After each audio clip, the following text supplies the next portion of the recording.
Hello everyone, welcome back to our channel. Again we are here with your business studies class 12th rapid revision. तो previously we have discussed about 5 chapters of business studies. हमने अपनी management के 2 functions discuss कर लिए हैं, that is your planning and organizing.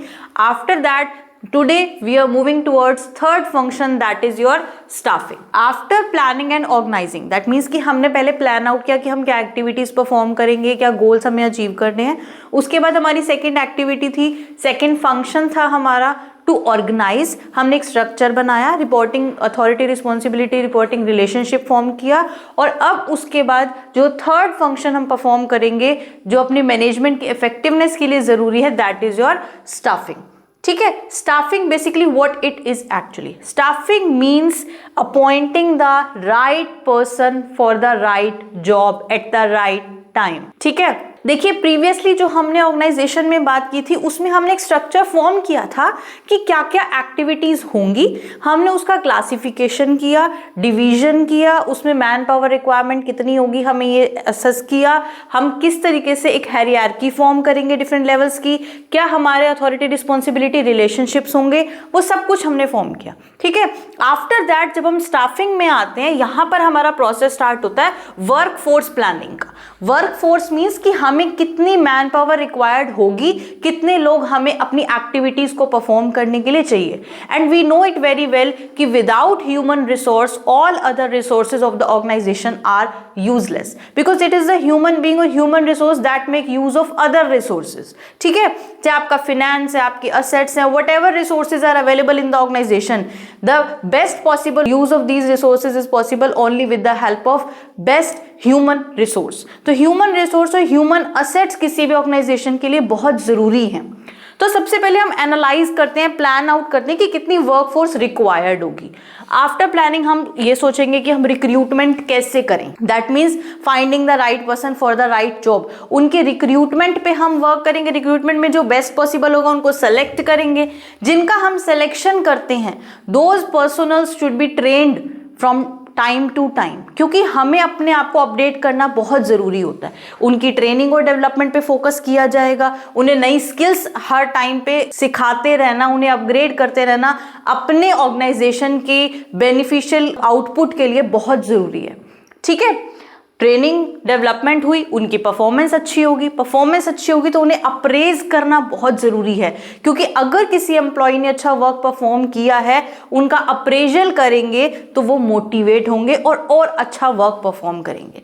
ठीक है. Appraisal होगा, स्किल्स का असेसमेंट होगा कि किस तरीके से उन्हें क्या स्किल्स आती हैं और कौन सी स्किल्स में हम उन्हें और अपडेट कर सकते हैं. ठीक है. तो basically this was an overview of this chapter कि स्टाफिंग कैसे होता है, क्या प्रोसेस चलता है. कि आपने अपने एक स्ट्रक्चर तो बना लिया, अब उस स्ट्रक्चर में उन डिफरेंट जॉब्स में उन वर्क को परफॉर्म करने के लिए हमें डिफरेंट पर्सनल्स की रिक्वायरमेंट है, राइट पर्सन की रिक्वायरमेंट है. ठीक है. तो अब हम स्टाफिंग में फर्दर डिस्कस करने वाले हैं रिक्रूटमेंट की. हम वो रिक्रूटमेंट कैसे करते हैं, कौन कौन से सोर्सेज है, कहाँ कौन से हमारे सोर्सेज बेनिफिशियल हैं, किस तरीके से हम उनकी ट्रेनिंग कर सकते हैं. We will discuss about that. Okay. So let's start with sources of recruitment. Recruitment sources की हमें जो मैन पावर रिक्वायरमेंट है, हम वो मैन पावर कहाँ से लाएंगे, कौन कौन से सोर्सेज हैं जहाँ से हम एप्लीकेशंस इनवाइट कर सकते हैं, डिफरेंट इंडिविजुअल्स को अपने ऑर्गेनाइजेशन में वर्क करने के लिए इनवाइट कर सकते हैं. ठीक है. First of all it is necessary to invite the applicants. उसमें सिलेक्शन बाद में होगा, पहले रिक्रूटमेंट मीन्स उनकी एप्लीकेशंस को इनवाइट करना. Understanding my point. तो जब हम एप्लीकेशंस इनवाइट करते हैं या फिर हम रिक्रूटमेंट के सोर्सेज फाइंड करते हैं, तो basically there are 2 sources, that is internal and external. Internal sources are those that are present within the organisation. जो हमारे ऑर्गेनाइजेशन में ऑलरेडी एम्प्लॉयज वर्क कर रहे हैं, उन्हीं एम्प्लॉयज की हेल्प से या उन्हीं के थ्रू हम और एप्लीकेंट्स को इनवाइट कर सकते हैं, या उन्हीं अपने एम्प्लॉयज की हेल्प से फर्दर एक्टिविटीज परफॉर्म कर सकते हैं, अपनी जॉब्स, वैकेंट जॉब्स को फिलफिल कर सकते हैं. ठीक है. और external sources are the sources जहां पे हम आउटसाइड द ऑर्गेनाइजेशन कुछ अपने सोर्सेज से एप्लीकेंट्स को इनवाइट करते हैं. ठीक है. सबसे पहले हम डिस्कस करेंगे about internal sources. Internal sources means the sources that is existing employees जो ऑलरेडी काम कर रहे हैं, या तो हम उन एम्प्लॉयज का ट्रांसफर कर दें क्योंकि वो अच्छा परफॉर्म कर रहे हैं, तो हमें जहां पर उनकी स्किल्स की, उनके एक्सपीरियंस है, एक्सपर्टीज है, जिसकी रिक्वायरमेंट है, हम उनका ट्रांसफर उस दूसरी ब्रांच में कर सकते हैं, दूसरे ऑफिस में कर सकते हैं। प्रमोशन, जब एग्जिस्टिंग एम्प्लॉय अच्छा परफॉर्म कर रहे हैं तो उन्हें अपने लेवल से अपर लेवल पे प्रमोट करना, उनका लेवल अपग्रेड करना, ठीक है, क्योंकि एक ऑलरेडी एम्प्लॉय आपके ऑर्गेनाइजेशन में वर्क कर रहा है तो ऑब्वियसली वो आपके उस वर्क एनवायरनमेंट से काफ़ी रिलेट करता है, अंडरस्टैंड करता है, और एक जो आपके सुपीरियर सबॉर्डिनेट रिलेशनशिप फॉर्म हो जाते हैं उसकी वजह से हमारी वर्क एफिशिएंसी भी इंप्रूव हो जाती है। It's better for the organisation to recruit the employees through internal sources, अपने इंटरनल सोर्सेज से ही हमें फाइंड करने चाहिए, क्योंकि अगर कोई न्यू वन आपके ऑर्गेनाइजेशन में आएगा तो उसे हमें अपने उस एनवायरनमेंट से ओरिएंट कराना, अपने वर्क एनवायरनमेंट से, अपनी जो रूल्स रेगुलेशंस पॉलिसीज़ हैं, हर चीज़ से उनको अपने रिलेट करने में उसको बहुत टाइम लगेगा, उसको अडेप्ट करने में बहुत टाइम लगेगा, ठीक है। बट दीज सोर्सेज, जो ये इंटरनल सोर्सेज हैं, these are beneficial only for the organisations that are running for a long time period, जो बहुत सालों से चलते आ रहे हैं। बट कुछ नए हैं जो स्टार्टअप्स हैं, नए बिजनेसेस, ऑर्गेनाइजेशंस फॉर्म हो रहे हैं, तो उनके लिए हम इंटरनल सोर्सेज को यूज ही नहीं कर सकते क्योंकि वहां पर कोई एग्जिस्टिंग एम्प्लॉयज है ही नहीं, ठीक है। At that time external sources are good for us. और एक्सटर्नल सोर्सेज में हम कहाँ से अपने एप्लीकेंट्स को इन्वाइट कर सकते हैं? हम डायरेक्ट रिक्रूटमेंट कर सकते हैं कि हमने अपनी रिक्वायरमेंट को कहीं ना कहीं एडवर्टाइज किया, फैक्ट्री गेट पे लिखा या कहीं पे भी, वहाँ से डायरेक्टली हम उनको इनवाइट कर सकते हैं।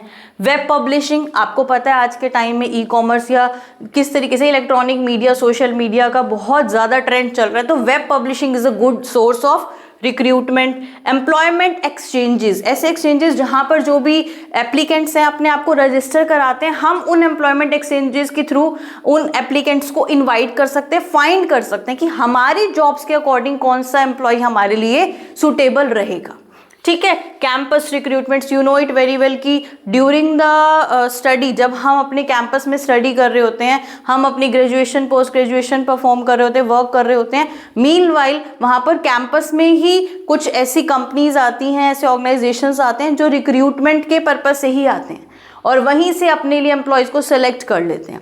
तो campus recruitment that is directly from the colleges और from that particular institution. Advertisement, you know it very well कि हम एडवर्टीजमेंट के हमारे पास बहुत सारे सोर्सेज हैं जहां पर हम एडवर्टाइज कर सकते हैं अपनी रिक्वायरमेंट कि हमें कौन सी पोस्ट के लिए किस तरीके के स्किल पर्सन्स चाहिए, ठीक है। प्लेसमेंट एजेंसीज, ऑब्वियसली इनका तो ये हमारे लिए एक मीडिएटर का काम ही करते हैं, जिनका काम ही यही है कि किन की रिक्वायरमेंट है जॉब की और किन की रिक्वायरमेंट है एम्प्लॉयज की, उन्हें ये मीटअप कराते हैं, प्लेसमेंट एजेंसीज, ठीक है।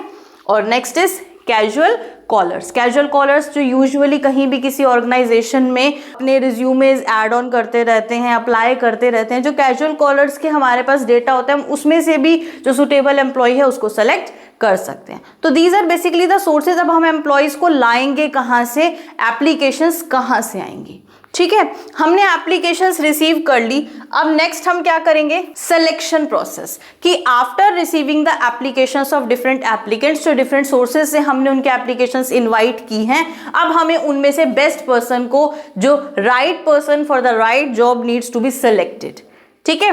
सिलेक्शन के लिए हमारा एक प्रोसेस होता है जिसको हम फॉलो करते हैं। वैसे तो देखिए हर अपने ऑर्गेनाइजेशन का अपना प्रोसेस होता है, अपने रूल्स, मेथड्स, पॉलिसीज होते हैं, किस तरीके से कौन से प्रोसीजर्स वो फॉलो करते हैं, बट एक स्टैंडर्ड प्रोसेस है जो हम कहते हैं कि किसी भी एम्प्लॉय के सिलेक्शन के लिए ज़रूरी है।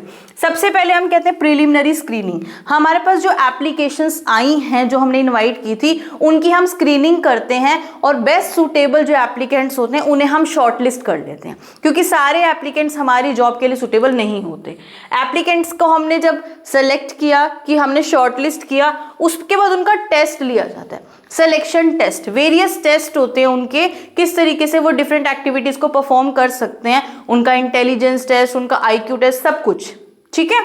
जब आप सिलेक्शन टेस्ट लेते हैं, जो एम्प्लॉयज उस टेस्ट को पास कर लेते हैं, उनका एम्प्लॉयमेंट इंटरव्यू लिया जाता है। Obviously 1-on-1 interview of that particular employee और इंडिविजुअल जो टेस्ट को पास कर चुका है। इंटरव्यू के बाद हम उस एम्प्लॉय के रेफरेंसेस और बैकग्राउंड्स को चेक करते हैं कि वो कहाँ से बिलोंग करता है, उसकी सारी आइडेंटिटीज, उसकी सारी किस तरीके से उसके प्रीवियस ऑर्गेनाइजेशंस में परफॉर्मेंस रही है, उसका कोई बैकग्राउंड ऐसा नेगेटिव बैकग्राउंड तो नहीं है that can be harmful for the organisation. तो ये सारी रेफरेंसेस वो कहाँ से आया है, कौन से अपने सोर्स के थ्रू उसने हमारे ऑर्गेनाइजेशन को चुना, सब कुछ उसमें हम चेक करते हैं। चेक करने के बाद जो हमारे एम्प्लॉय जिसको हमने टेस्ट में पास कर लिया, इंटरव्यू उसका अच्छा हो गया, बैकग्राउंड उसका चेक हो गया, अब वो सेलेक्ट किया जाएगा, उसका सिलेक्शन डिसीजन लिया जाएगा कि that person is right for that particular job और नॉट। जब सिलेक्शन हो जाएगा उसके बाद हम उसका मेडिकल एग्जामिनेशन करेंगे कि if that individual is suitable for performance of that particular job. अब उसका मेडिकल एग्जामिनेशन होगा कि वो फिजिकली फिट है या नहीं है। It is necessary for every organisation to examine the physical health of that particular employee. जब एग्जामिनेशन हो गया, अगर वो सारे टेस्ट पास कर लेता है तो जॉब ऑफर आएगा उसके पास, उसको एक ऑफर लेटर दिया जाएगा कि finally that individual is accepted, उसका इंटरव्यू क्लियर हो गया है और that can join the organisation. Job offer होने के बाद कॉन्ट्रैक्ट साइन कर दिया जाता है कि there is an employer employee relationship between that organisation and that particular individual. उसका फाइनल सिलेक्शन हो जाएगा। तो यहां पर इस प्रोसेस के through there will be placement of right person for the right job, क्योंकि उसके स्किल्स हमारे लिए बहुत जरूरी। सिलेक्शन के बाद जो नेक्स्ट हमारे लिए बहुत इंपॉर्टेंट चीज है that is training and development of particular individual. ठीक है, हम क्विकली डिस्कस कर रहे हैं। I just want to give an overview of these things.